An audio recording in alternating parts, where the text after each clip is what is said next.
12월 3일 금요일 아침 기도에 오신 여러분을 환영합니다. 오늘 우리가 함께 나눌 말씀은 사사기 16장 15절에서 22절 말씀입니다. 다 함께 말씀 읽도록 하겠습니다. 들릴라가 삼손에게 이르되 당신의 마음이 내게 있지 아니하면서 당신이 어찌 나를 사랑한다 하느냐. 당신이 이로써 3번이나 나를 희롱하고 당신의 큰 힘이 무엇으로 말미암아 생기는지를 내게 말하지 아니하였도다 하며 날마다 그 말로 그를 재촉하여 조르매 삼손의 마음이 번뇌하여 죽을 지경이라. 삼손이 진심을 드러내어 그에게 이르되 내 머리 위에는 삭도를 대지 아니하였나니 이는 내가 모태에서부터 하나님의 나실인이 되었음이라. 만일 내 머리가 밀리면 내 힘이 내게서 떠나고 나는 약해져서 다른 사람과 같으리라 하니라. 들릴라가 삼손이 진심을 다 알려주므로 사람을 보내어 블레셋 사람들의 방백들을 불러 이르되 삼손이 내게 진심을 알려주었으니 이제 한 번만 올라오라 하니 블레셋 방백들이 손에 은을 가지고 그 여인에게로 올라오니라.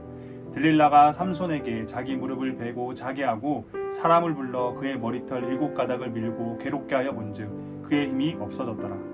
들릴라가 이르되 삼손이여 블레셋 사람이 당신에게 들이닥쳤느니라 하니 삼손이 잠을 깨며 이르기를 내가 전과 같이 나가서 몸을 떨치리라 하였으나 여호와께서 이미 자기를 떠나신 줄을 깨닫지 못하였더라. 블레셋 사람들이 그를 붙잡아 그의 눈을 빼고 끌고 가사에 내려가 놋줄로 매고 그에게 옥에서 맷돌을 돌리게 하였더라. 그의 머리털이 밀린 후에 다시 자라기 시작하니라. 아멘. 오늘 본문은 삼손과 들릴라의 이야기를 담고 있습니다. 들릴라는 삼손의 힘의 비밀을 알기 위해 포기하지 않고 삼손에게 질문합니다. 15절입니다. 들릴라가 삼손에게 이르되 당신의 마음이 내게 있지 아니하면서 당신이 어찌 나를 사랑한다 하느냐. 당신이 이로써 3번이나 나를 희롱하고 당신의 큰 힘이 무엇으로 말미암아 생기는지를 내게 말하지 아니하였도다 하며 들릴라는 삼손을 사랑하지 않았습니다. 하지만 그녀는 사랑이라는 감정을 이용해서 삼손의 힘의 비밀을 알고 블레셋 사람들에게 은을 얻고자 했습니다. 반면에 삼손은 그녀를 사랑했습니다. 오늘 우리가 이미 본문을 읽으면서 확인했듯이 그가 들릴라에게 머리카락을 자르면 힘이 사라진다는 것을 말했다는 건 들릴라와는 달리 삼손은 그녀를 사랑했다는 것을 알 수 있습니다. 들릴라는 포기하지 않고 끊임없이 그리고 굉장히 노골적으로 자신이 원하는 바를 이야기합니다. 제3자의 입장에서 삼손과 들릴라의 대화를 보면 상식적으로 이해가 되지 않는 대화입니다. 하지만 삼손은 사랑에 빠졌고 들릴라는 그 사랑을 이용해 얻고자 하는 것이 명확했습니다. 그래서 그 둘 사이에서는 이런 말도 안 되는 대화가 이루어질 수 있었던 것입니다. 들릴라의 집요함이 얼마나 대단한지 16절에서는 이렇게 표현하고 있습니다. 날마다 그 말로 그를 재촉하여 조르매 삼손의 마음이 번뇌하여 죽을 지경이라. 강한 용사와도 같은 삼손의 마음이 번뇌하여 죽을 지경이다 라고 표현할 만큼 들릴라는 날마다 삼손에게 자신의 질문에 답하라며 그를 재촉하고 졸랐던 것입니다. 그 결과 삼손은 그녀의 질문에 이제는 진짜 답을 알려줍니다. 17절입니다. 삼손이 진심을 드러내어 그에게 이르되 내 머리 위에는 삭도를 대지 아니하였나니 이는 내가 모태에서부터 하나님의 나실인이 되었음이라. 만일 내 머리가 밀리면 내 힘이 내게서 떠나고 나는 약해져서 다른 사람과 같으리라 하니라. 삼손은 진심을 드러냅니다. 그녀를 사랑했기에 삼손은 자신의 진심을 드러낸 것입니다. 삼손의 큰 힘의 비밀을 알게 된 들릴라는 주저없이 블레셋 사람들에게 연락을 취합니다. 18절입니다. 들릴라가 삼손이 진심을 다 알려주므로 사람을 보내어 블레셋 사람들의 방백들을 불러 이르되 삼손이 내게 진심을 알려주었으니 이제 한 번만 올라오라 하니 블레셋 방백들이 손에 은을 가지고 그 여인에게로 올라오니라. 들릴라는 자신의 목표를 이룰 수 있는 모든 것이 준비되자 이제 마지막 단계를 시작합니다. 19절입니다. 들릴라가 삼손에게 자기 무릎을 베고 자게 하고 사람을 불러 그의 머리털 7가닥을 밀고 괴롭게 하여 본즉 그의 힘이 없어졌더라. 사랑의 눈이 멀어버린 삼손은 그토록 집요하게 자신의 힘의 비밀을 캐묻던 들릴라에게 비밀을 다 알려준 후에도 어떤 걱정도 없이 그녀의 무릎을 베고 잠에 빠져듭니다. 삼손이 자신의 무릎을 베고 잠들자 그녀는 사람을 불러 삼손의 머리털 7가닥을 밀고 그에게 힘이 사라졌다는 것을 확인합니다. 그런 다음 그녀는 삼손에게 외칩니다. 20절입니다. 들릴라가 이르되 삼손이여 블레셋 사람이 당신에게 들이닥쳤느니라 하니 삼손이 잠을 깨며 이르기를 내가 전과 같이 나가서 몸을 떨치리라 하였으나 여호와께서 이미 자기를 떠나신 줄을 깨닫지 못하였더라.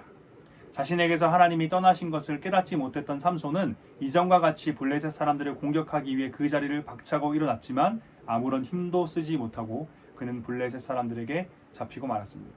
21절입니다. 블레셋 사람들이 그를 붙잡아 그의 눈을 빼고 끌고 가사에 내려가 놋줄로 매고 그에게 옥에서 맷돌을 돌리게 하였더라.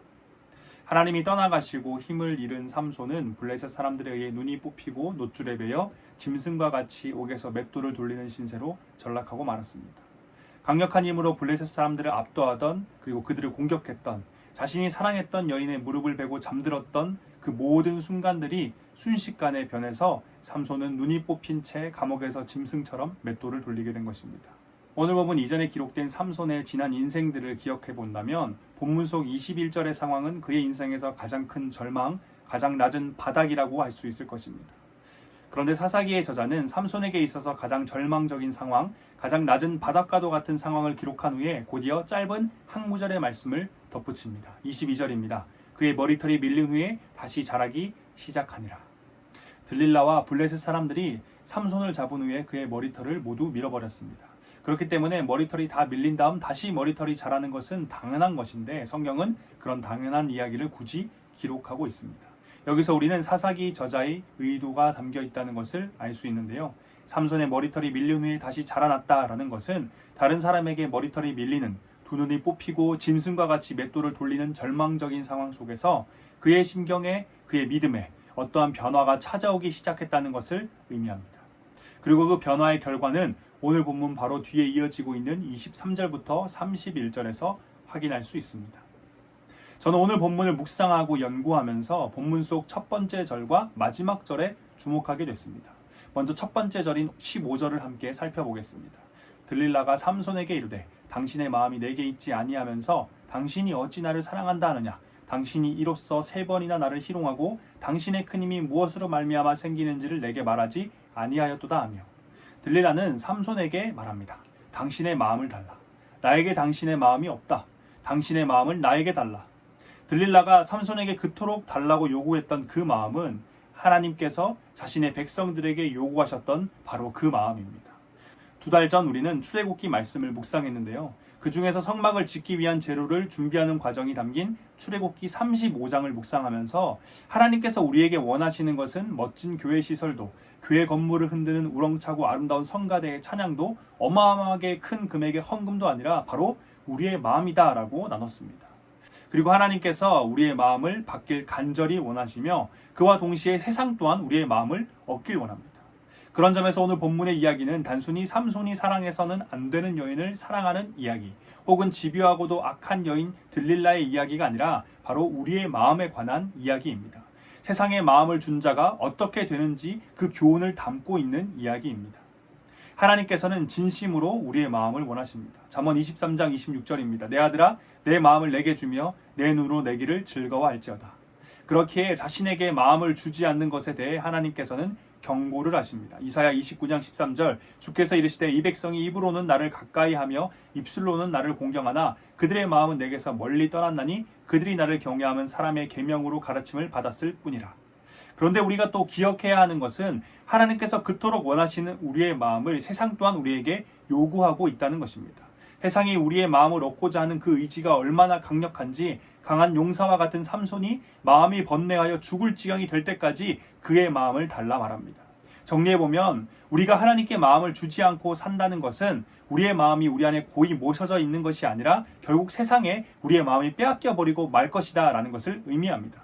이에 대해 예수님께서는 이렇게 가르치고 계십니다. 누가복음 16장 13절입니다. 집 하인이 두 주인을 섬길 수 없나니 혹 이를 미워하고 저를 사랑하거나 혹 이를 중히 여기고 저를 경히 여길 것임이니라. 너희는 하나님과 재물을 겸하여 섬길 수 없느니라. 사랑하는 대학교의 성도 여러분, 오늘 본문은 우리에게 엄중한 경고를 하고 있습니다. 세상의 마음이 빼앗긴 자의 결말은 우리의 기대와는 전혀 다른 것입니다.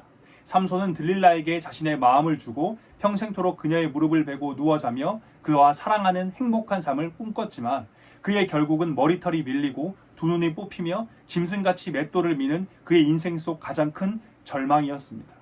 마음을 줘서는 안 되는 것에 우리의 마음을 주지 말아야 합니다. 성도인 우리는 오직 하나님께만 마음을 드려야 합니다. 그럴 때 우리 안에 하나님의 은혜와 하나님의 능력이 드러나고 하나님께서 역사하십니다. 하나님께서 삼손에게 떠나신 것은 그의 머리털이 밀렸기 때문이 아닙니다. 그의 마음이 하나님이 아닌 세상에 빼앗겼기 때문이었습니다. 성도 여러분, 하나님께 우리의 마음을 드리길 원합니다.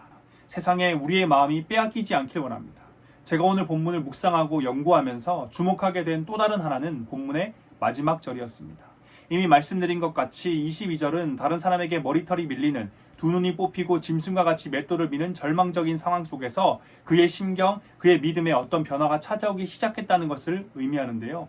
여기서 우리는 마음을 줘서는 안 되는 것에 마음을 주고 그 결과 큰 어려움 가운데, 절망 가운데, 고통 가운데 있을 때 어떻게 그 상황을 이겨낼 수 있는지를 알 수 있습니다. 분명 삼손은 하나님이 아닌 들릴라에게 자신의 마음을 줬습니다. 그리고 그 결과 하나님은 그에게서 떠나갔고 그는 인생의 가장 낮은, 가장 절망스러운 상황에 빠지고 말았습니다. 그런데 얼마의 시간이 지나고 그에게 변화가 찾아온 것입니다. 들릴라와의 사랑에 눈에 멀어 하나님께서 자신을 떠난지도 몰랐던 삼손이 변하게 된 것은 무엇 때문이었을까요? 20절의 기록에 따르면 블레셋 사람들은 삼손의 눈을 뺐다고 기록하고 있습니다. 두 눈이 뽑힌 채 머리털이 다 밀리고 무거운 맷돌을 돌리면서 삼손은 무슨 생각을 했을까요? 눈이 뽑힌 것은 삼손에게 큰 고통이었지만 그는 보지 못해서 볼 수 있게 된 것입니다. 들릴라만을 향해 있던 그의 시선이 하나님을 향하게 된 것입니다. 다시 말해 그의 마음이 다시 하나님께 드려졌다는 것입니다. 오늘 본문과 뒤이어지는 31절까지의 말씀 전체를 놓고 보면 눈이 뽑히고 머리털이 다 밀리고 감옥에서 무거운 맷돌을 돌리는 21절을 기준으로 삼손에게 변화가 찾아옵니다. 그의 마음이 들릴라에게서 하나님께로 옮겨진 것입니다. 21절 이전에 삼손은 여호와께서 이미 자기를 떠난 줄을 깨닫지 못하는 자였지만 다시 하나님을 바라보며 그에게 자신의 마음을 드린 후에는 여호와께 부르짖으며 하나님께 간구하며 하나님과의 소통을 이루는 자, 그리고 하나님의 역사하심을 드러내는 자가 되었습니다. 정리해본다면 결국 오늘 본문은 처음부터 끝까지 우리의 마음을 오직 하나님께만 드릴 것을 요청하고 있습니다. 하나님께 마음을 드리지 않을 때 어떤 결과가 벌어지는지, 그리고 안타깝게도 하나님께 마음을 드리지 않아 절망 가운데, 인생의 가장 낮은 상황 가운데 있을 때 우리가 돌이켜 하나님께 마음을 드릴 때는 또 어떤 결과가 다시 벌어지는지를 잘 보여주고 있습니다. 하나님은 우리가 상상하는 그 이상으로, 우리가 생각하는 그 이상으로 우리의 마음을 원하십니다. 우리를 위해 물과 피 전부를 쏟으신 성자 하나님, 우리를 위해 하나뿐인 아들을 희생시키신 성부 하나님, 지금 이 순간에도 우주 속 하나의 점보다도 작은 우리에게 임하셔서 날마다 동행하시는 성령 하나님, 하나님은 이미 우리에게 자신의 마음 전부를 온전히 주셨고 그것은 지금도 변함이 없습니다. 이제 우리가 해야 할 것은, 그리고 하나님께서 이제 우리에게 원하시는 것은 그런 하나님 앞에 반응하는 것, 그분께 우리의 마음을 드리며 그분과 교제하는 것입니다. 사랑하는 대학교의 성도 여러분, 하나님께만 우리의 마음을 드리길 원합니다. 오늘도 내일도 내년에도 우리가 이 땅의 삶을 마무리 짓는 그날까지 언제나 하나님께만 우리의 마음을 드리길 원합니다. 세상은 우리의 마음을 빼앗기 위해 오늘 본문 속 들릴라가 삼손에게 한 것처럼 우리의 상상을 뛰어넘을 만큼 집요하고 강력하게 공격하면서 우리를 유혹합니다. 우리가 눈을 뜨는 순간부터 눈을 감는 순간까지, 때로는 심지어 눈을 감고 꿈을 꾸는 그 순간에도 그것들은 우리의 마음을 달라고 우리를 유혹하고 있습니다. 우리는 우리의 마음을 오직 하나님께만 드려야 한다는 것을 매일 아침마다 되새겨야 합니다. 그리고 또한 동시에 우리 안에 계시는 성령 하나님의 도우심을 구하면서 날마다 우리의 마음이 어디에 있는지, 어디를 향하고 있는지 경계하는 삶, 점검하는 삶을 살아가야 합니다. 혹시라도 주지 말아야 할 것에 우리의 마음을 주고 큰 고통 가운데 절망하고 계신 성도님이 계시다면 삼손의 머리털을 다시 자라게 하신 하나님을 기억하길 소망합니다.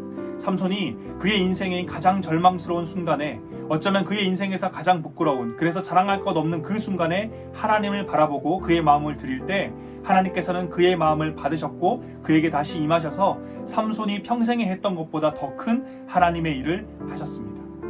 하나님께 다시 마음을 드리길 원합니다. 주저앉아서 절망하고 있는 것이 아니라 무릎을 일으켜 세워서 하나님께 마음을 드리길 원합니다.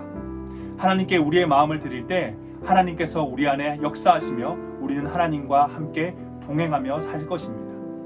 다 함께 기도하겠습니다.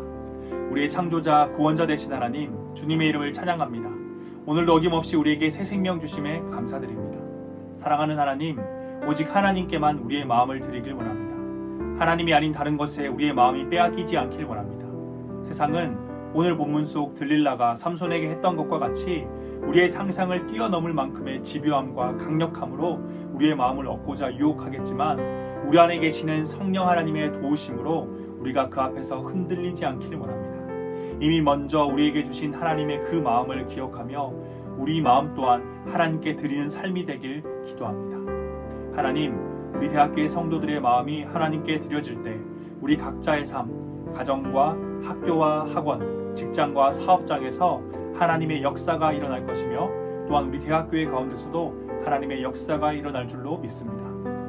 코로나로 인해 여전히 우리의 삶이 혼란스럽고 어려운 가운데 있지만 우리의 마음이 하나님께 있고 그래서 하나님께서 우리 가운데 함께 하신다면 우리는 아무런 걱정이 없습니다.